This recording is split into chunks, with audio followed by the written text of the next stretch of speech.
रमेश प्रदेश जी, कुणाल जी, राम जी भाई और उपस्थित आप तमाम साथियों, तो हमारे सामने एक बहुत बड़ा कार्यभार है, पार्टी का 11वां महाधिवेशन। और इस मौके पर आज हमने जो स्मारिका निकाली, तो हम सब जिस विरासत को लेके चल रहे हैं, जो एक बहुत बड़ी विरासत है, बहुत शानदार एक विरासत है, वो विरासत न सिर्फ हमारी पार्टी की है, न सिर्फ कम्युनिस्ट आंदोलन की है, बल्कि पूरे बिहार में और देश में हर तरह से बदलाव के लिए लड़ने वाले जो लोग हैं, आज़ादी के लिए लड़ने वाले जो लोग रहे हैं, उन तमाम लोगों की एक बहुत समृद्ध, एक बहुत बड़ी सामूहिक विरासत है। और हमें लगता है कि आज हमें उस पूरे विरासत से पूरी ऊर्जा, पूरी प्रेरणा चाहिए। इसीलिए सबसे पहला काम सब लोगों ने किया कि अपने तमाम शहीदों को, अपने तमाम नेताओं को, उन तमाम इतिहास के अध्यायों को हमने याद किया, जिससे आज हमें ऊर्जा मिलेगी, जिससे आज प्रेरणा लेकर के हम चल रहे हैं। बाकी हम सब समझते हैं कि किस दौर में हम इस महाधिवेशन को कर रहे हैं, और बहुत निर्णायक दौर में हम प्रवेश कर रहे हैं। 2014 से अगर हम ये कहते हैं कि भारत में फांसीवाद सत्ता में काबिज हो गया, फांसीवाद की मौजूदगी विचारधारा के रूप में, आंदोलन के रूप में, एक ताकत के रूप में पहले से रही है, लेकिन सत्ता पर उसका कब्जा, और सत्ता पर अगर उसका कब्जा हो जाए और जैसे जैसे कब्जा मजबूत हो जाए, तो वो कितने बड़े पैमाने पर चारों ओर तबाही मचा सकता है, पूरे देश को बर्बाद कर दे सकता है। तो उस बर्बादी के दौर से हम गुजर रहे हैं, और हम देख रहे हैं कि एक ऐसा निजाम हमारे सामने है जो बिल्कुल कोई परवाह नहीं है, ना संविधान का, ना देश के राष्ट्रहित का, जनता के हित का, जरूरत का, किसी चीज का कोई परवाह नहीं है। और उसी का परिणाम है जो हम देख रहे हैं कि देश में आज जो तबाही है, ये व्यापक चौतरफा। अब देश की अभी इस समय अर्थव्यवस्था की बात करें तो कहीं ना रोजगार है, ना कहीं देश में कोई आर्थिक स्थिरता है। जो अदानी कांड इतना बड़ा कांड हुआ है, वो सिर्फ कोई मामला इतना नहीं है कि ये कंपनी बहुत तेजी से बढ़ रही थी, बहुत पैसा लूट रही थी और चलो अब भांडा फूट गया और वो धीरे धीरे खत्म हो गई। ये तो एक तरह से ये अदानी का उभार, वो भारत के एक तरीके से जो आर्थिक नीति पिछले 3 दशक से चल रही थी और जिसको खास तौर पर मोदी सरकार आगे बढ़ा रही थी, उसका एक बहुत केंद्रित अभिव्यक्ति है, उसी का पूरा एक तरीके से निचोड़ है। अब वो इस तरह से पूरे देश में आपके सामने वो गिर रहा है, और पूरी दुनिया इस पर बहस कर रही है, सवाल उठा रही है। और हमारे देश में अभी ये बहुत न्यूनतम मांग है कि कम से कम एक जॉइंट पार्लियामेंट्री कमेटी बने, एक जांच हो ठीक से, ताकि ये तय हो जाए कि कैसे कैसे, एक तो अदानी ने क्या क्या गड़बड़ी की वो मोटे तौर पर साफ है, लेकिन कैसे उनको ये मौका मिला, ये ताकत कहाँ से मिली, ये हिम्मत कहाँ से मिली, और खासकर जो केंद्र की सरकार है, प्रधानमंत्री हैं, उनकी क्या भूमिका इसमें रही। तो ये जो सारा एक बड़ा राजनीतिक सवाल है जो देश के सामने है, उस पर जांच होनी चाहिए। तो बिल्कुल ये सवाल हमारे सामने है। तो ये जो दौर आ गया है, हमें लगता है कि 2024 में चुनाव होगा, और 2023 शुरू होते ही हमारे सामने, चाहे वो BBC का वीडियो जिस पर मोदी जी ने बैन लगा दी, तो बैन तो आप लगा सकते हैं, सरकार के पास पावर है, कानून है। आपने कुछ कहा कि भाई हम भारत में किसी को वीडियो देखने नहीं देंगे, लोग देख रहे हैं, फिर भी देखेंगे, लेकिन आपके पास ये ताकत नहीं है कि भाई अदानी का शेयर जो मार्केट में गिर रहा है उसको हम गिरने नहीं देंगे। ये ताकत तो आपके पास नहीं है, और वो बाजार में वो काम हो रहा है। तो एक तरह से मोदी सरकार एक जबरदस्त सवालों के घेरे में है, और जब इस तरह से सवाल सामने आ जाए तो निश्चित तौर पर जनता के सामने ये मौका होता है कि अपने सारे आंदोलनों को हम एक निर्णायक दौर में, निर्णायक ऊंचाई में ले जाए। आज अगर अदानी को लेके संसद में बहस है, दुनिया में चर्चा है, गिर रहा है, तो सबसे पहले जरूर हम सलाम करेंगे देश के किसानों को, जिन किसानों ने ये सवाल उठाया सबसे पहले ये अदानी अंबानी के हाथ में देश की खेती, इसको हम बिकने नहीं देंगे। ये जो सरकार की साजिश है कि पूरी खेती भी अदानी अंबानी के हाथ में चली जाए, ये हम होने नहीं देंगे। तो ये कॉरपोरेट के खिलाफ आवाज़ किसानों ने बुलंद की। ये कॉरपोरेट के खिलाफ आवाज़ देश के मजदूर लंबे समय से बुलंद करते आ रहे हैं। देश के नौजवान जो रोजगार के लिए लड़ रहे हैं, उनके सामने भी बड़ा सवाल है। तो हमें लगता है कि हम लोग जो बात कर रहे हैं बिल्कुल धार्मिक उन्माद मुद्दा है, और उसके आड़ में ये सरकार चाहती है कि बाकी चीज़ों को हम छुपा ले। वही मुद्दा बन जाए कि 2024 के शुरू में ही राम मंदिर बन जाएगा और चालू हो जाएगा, हम मंदिर दर्शन कर सकते हैं। तो मंदिर दर्शन कर सकते हैं, राम मंदिर बन रहा है। अब ये बता करके, ये दिखा करके इस देश में महंगाई, बेरोजगारी, भुखमरी, पूरे देश की ये जो एक तरीके से गुलामी का दौर में हमें फिर से धकेल दिया गया, तो इन सारे सवालों पर सरकार पर्दा डालना चाहती है। अब ये बिल्कुल साफ है कि क्या धार्मिक उन्माद की जीत होगी, या इस देश के अंदर जो हम बात कर रहे हैं कि जो हमारे पास एक दूसरी विचारधारा रही है, वो सिर्फ वामपंथी विचारधारा नहीं, एक तर्क आधारित, जहां हम अपनी जरूरत, हम समाज को बदल देंगे, लोगों को अपना जो बुनियादी अधिकार है वो अधिकार मिलना चाहिए, जो रोज की जरूरत है वो जरूरतें पूरी होनी चाहिए। तो ये जो एक तरीके से लोकतंत्र है, जो लोगों का तंत्र है, लोगों की जरूरत, लोगों का अधिकार, वो सेंटर में रहे, तो ये एक तरीके से निर्णायक लड़ाई का दौर आ गया है। और महाधिवेशन इसी के लिए है, ताकि इस लड़ाई को हम लोग एक संपूर्णता में संचालित कर सके। आज के दौर में बिल्कुल ये ज़रूरी है कि विरोध की तमाम आवाज़ वो मुखर हो, विरोध की तमाम आवाज़ उसमें एक एकता बने और एक समग्र प्रतिरोध खड़ा। हम इसलिए कह रहे हैं कि मोदी सरकार किसी एक मुद्दे को लेकर के देश को नहीं बर्बाद करे।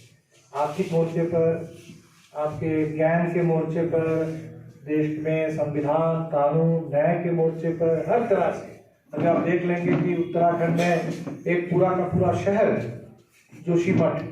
बर्बादी के कगार पर है। वो शहर रहेगा कि नहीं रहेगा, और क्यों ऐसा हुआ? नीतियों के चलते। ये सिर्फ कोई भूगोल का मामला नहीं है, सिर्फ कोई भूस्खलन का मामला नहीं है। जो सरकार ने विकास के नाम पर, पर्यटन के नाम पर, धर्म के नाम पर, उसके कारोबार के नाम पर जिस तरह से उत्तराखंड को बर्बाद किया, एक नए प्रदेश को, उसके चलते आज जोशीमठ बर्बादी के कगार पर। तो ये मोदी सरकार सिर्फ तबाही का दूसरा नाम है, और वो तबाही नोटबंदी के जरिए आ सकती है, वो तबाही लॉकडाउन के जरिए आ सकती है, वो तबाही कॉर्पोरेट लूट के जरिए आ सकती है, दंगा फसाद के जरिए आ सकती है, मॉब लिंचिंग के जरिए आ सकती है। तो ये जो पूरे देश में तबाही का, आतंक का, बर्बादी का राज चल रहा है, उसको अगर रोकना है, देश को अगर बचाना है, तो जाहिर सी बात है कि एक लंबी लड़ाई चाहिए, एक मजबूत लड़ाई चाहिए, और हर मुद्दे पर लड़ाई चाहिए। तो कम्युनिस्टों का यही काम है, ये लंबी लड़ाई लड़ना, एक संपूर्णता में लड़ना, और लोगों की, संविधान की, हमारे जो एक बदलाव की विरासत है, उसको आगे बढ़ाते, उसकी हिफाजत करते हुए लड़ाई को तेज करना। तो महाधिवेशन में हम लोग कोशिश करेंगे, पूरे देश भर से हमारे साथी करीब करीब 2000 की संख्या में देश भर से प्रतिनिधि आएंगे, और एक सत्र होगा। पहले तो रैली है 15 तारीख को, जिसमें आप सबको हम अपील करेंगे, और आप भी कोशिश करें कि ये रैली वाकई निर्णायक बने। जो आवाज़ पार्लियामेंट में उठ रही है, उस आवाज़ को तो दबाने की पुरजोर कोशिश होगी, लेकिन जो आवाज़, जैसे अभी हमारे पूर्व वक्ता बता रहे थे कि बिहार से हर ऐसे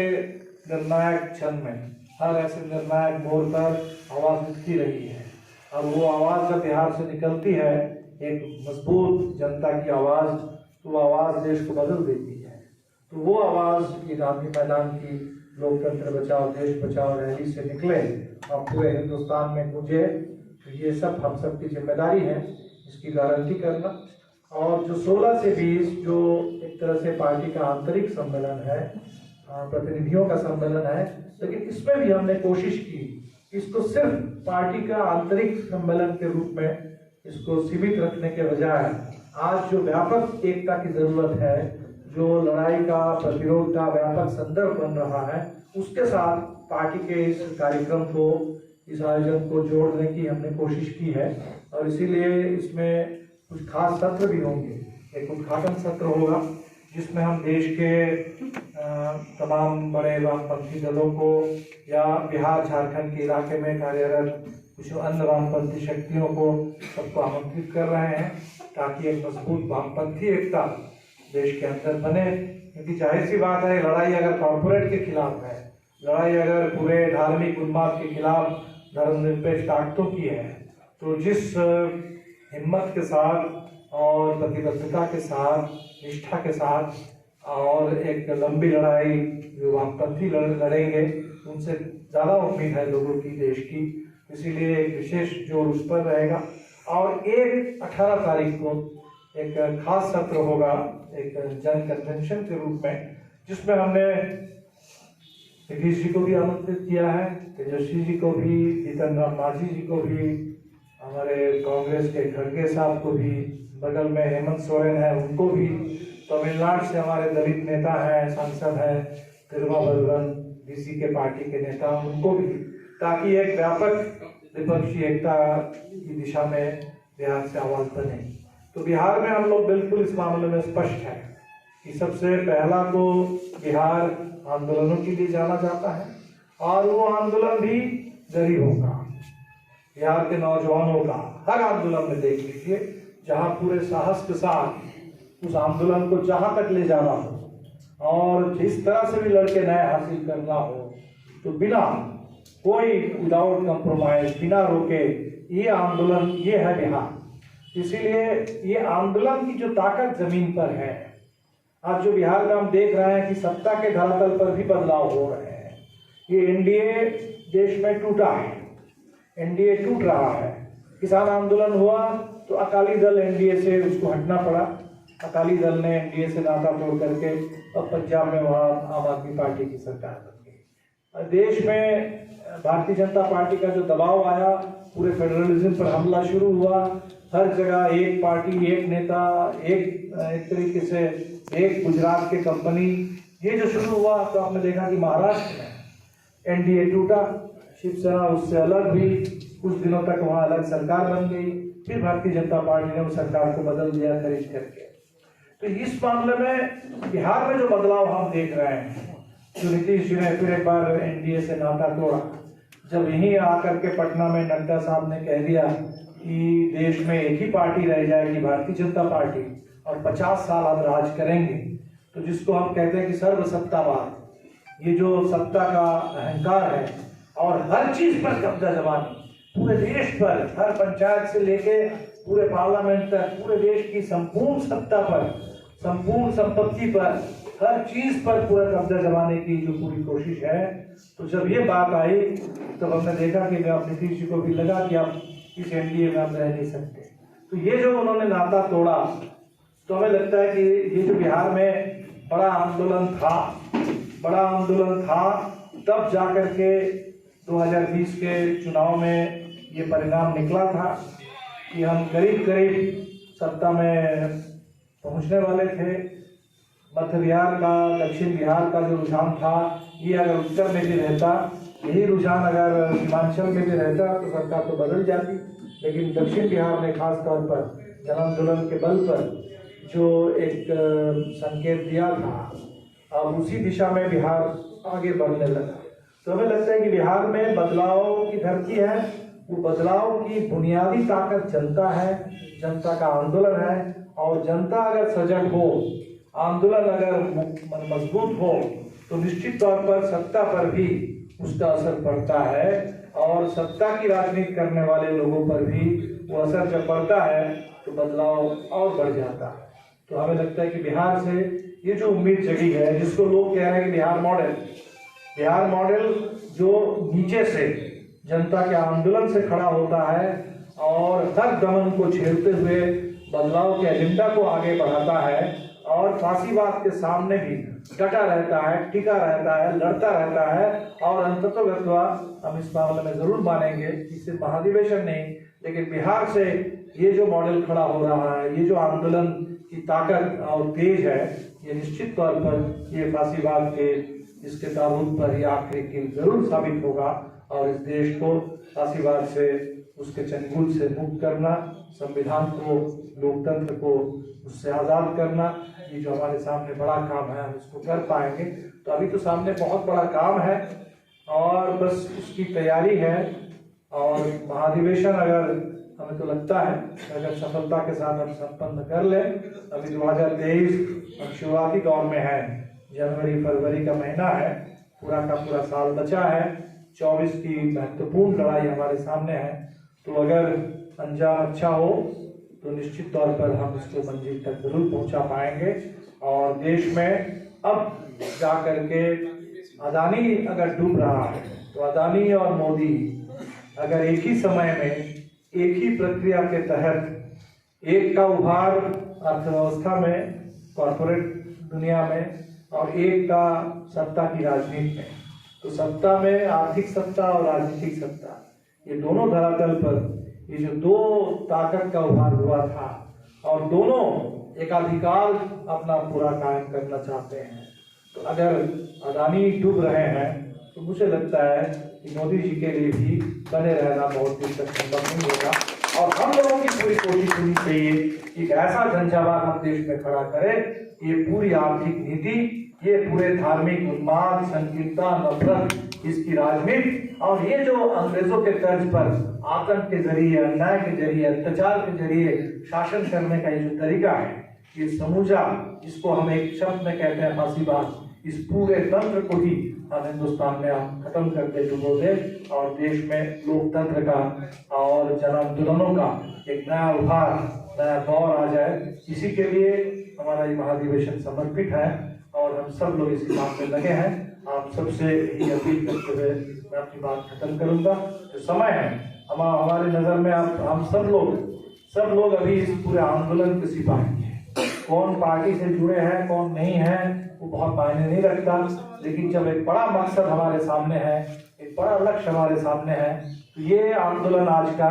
दूसरे आज़ादी के आंदोलन से कम कुछ नहीं है। और आज़ादी के आंदोलन में जिस पूरे प्रतिबद्धता के साथ, साहस के साथ पूरा देश एक तलत होकर के अंग्रेजों के खिलाफ लड़ा था,